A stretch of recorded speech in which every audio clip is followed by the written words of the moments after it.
I started my solo career knocking doors and doing in-home appointments only.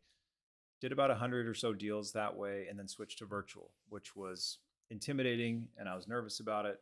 But I've done maybe about 120 now on Zoom only and I haven't been in home. So I wanted to share a little bit about what I've learned since I've been in both worlds and maybe some tips and things that could help anyone out that's trying to get better at virtual sales or trying to make that transition, and what it was like for me. Let's talk equipment. So, microphone, camera, lights, all that stuff. Let me just show you what I've done. I've tweaked this over the years, so this is where I'm at now. Microphone's pretty easy. This is a Blue Yeti mic. I put it on a swing arm so I can throw it out of the way when I don't need it.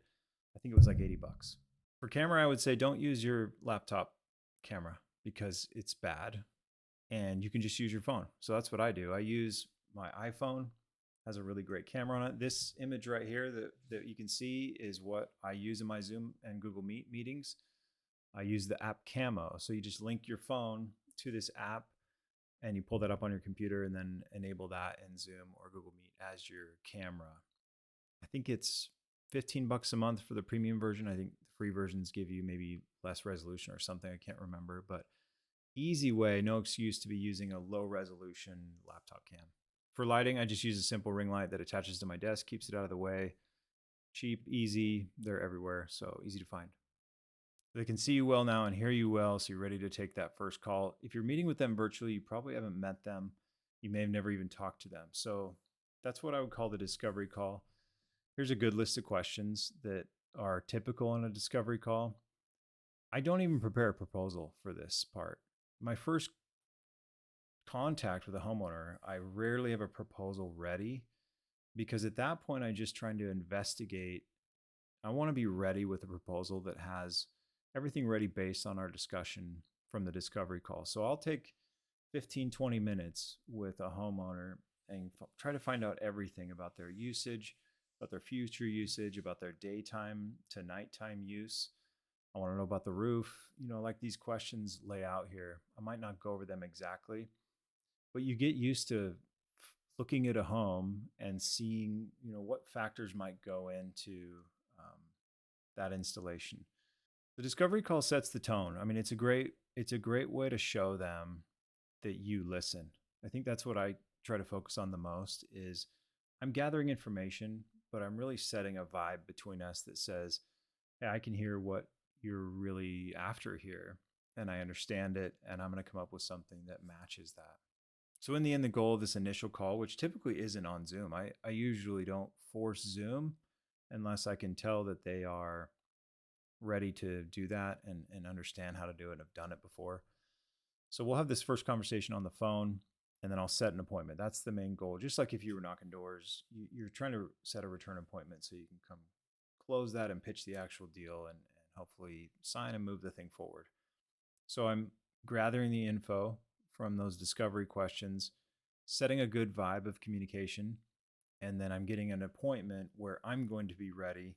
I'm going to be giving them my Zoom link, and I'm going to be fully prepared to present to them what they just explained to me is a good fit for them. Assuming the discovery call went well and I got all the information I need, then I'm going to try to close the deal on this second call. I'm going to push for having that on Zoom if possible. Sometimes this happens on the phone. So we say virtual sales, but it might just be over the phone and text and email that you get this done just because some people aren't comfortable on Zoom. So be careful forcing, hey, I do this by Zoom.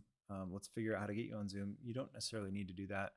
A lot of times I will email them the proposal. They'll at least have email and I tell them to pull it up, put me on speaker, and we'll go through the whole thing that way. And that works with people that don't understand or want to use the tech of Zoom or Google Meet. So the actual close, what you say, I don't have tips for that. That's not what this is about. If you had a good discovery call and you're there and you're in Zoom and you're sharing screen, this part should go pretty smooth. You're really there to decide together. Let's agree on what the equipment is, what we need, and then let's agree and find out what the best way to pay for that is. But I want to share some of the things that stand apart as advantage during this. So if you were to compare an in-home close to a virtual close, why do I think that close meeting is better done virtually? Even to the point where I've closed people in my neighborhood since I started doing this.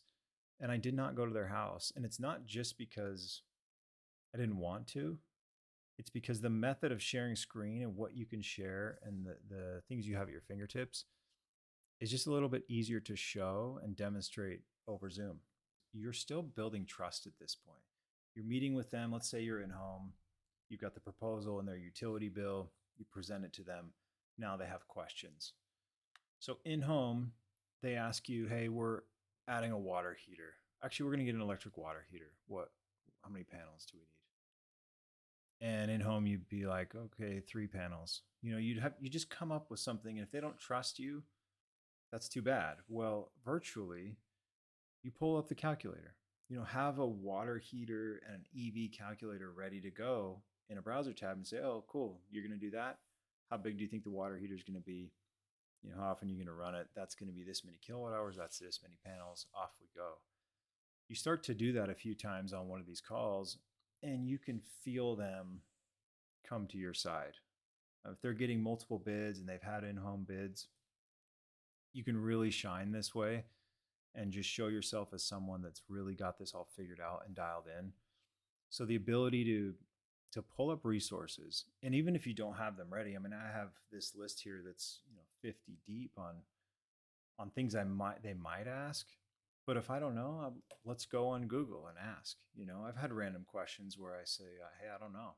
Let's just search on Google and find out the answer together. And so it can be a really great time where hopefully you've built trust, but so has everyone else they're meeting with.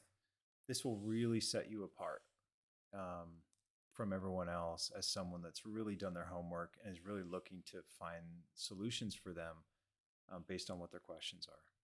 But here's the but. It is harder to get signatures on a virtual meeting than in home. In home has the vibe of getting signatures because no one wants to do the thing again. No one wants to drive out there. No one wants to have someone come in their house. It's just like, let's get this. If we're going to do it, let's do this. And so it is a little bit easier to get signatures in that meeting when you're in home. And that's one of the fears people have, that they're reluctant to do Zoom because it's like, well, I won't close as many deals. Here's what I have to say about that. Just close them slower. You'll close more. This will up your close rate, and it basically will zero out your cancellation rate. The one thing you will do most often in in-home sales is qualify close, meaning they're reluctant to sign, probably because they're getting more bids, which they should.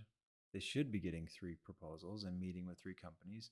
So for you to come in first and pressure them to sign something, you have to use language that makes them feel like they might not be signing something. Like, it's very awkward. You don't do that with virtual closes. So yes, it may take multiple meetings because there may be more information needed, or there may just be time. It's like, hey, we're getting multiple proposals. You're great. Send us everything in an email. What are you going to do?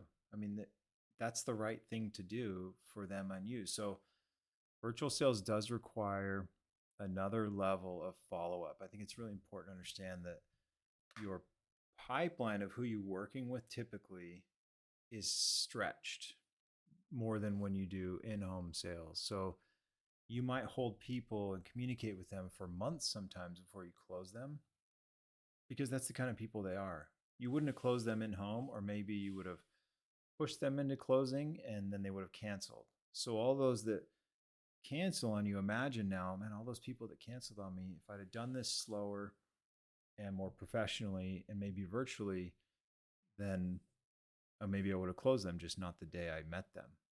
It was this close rate issue that had me really reluctant to do this. I had done so many in home. I was so comfortable doing it that I was nervous about switching and doing this way, because I thought, man, I'm going to do 10 of these and close none of them. And then what? Do I go back? Did I just throw away a bunch of money because I tried to do these on Zoom? So what I did was I sort of cherry picked. I was still knocking doors. So my plan was to knock doors, and then I would find someone that's a good candidate, right? They're younger, so they know technology.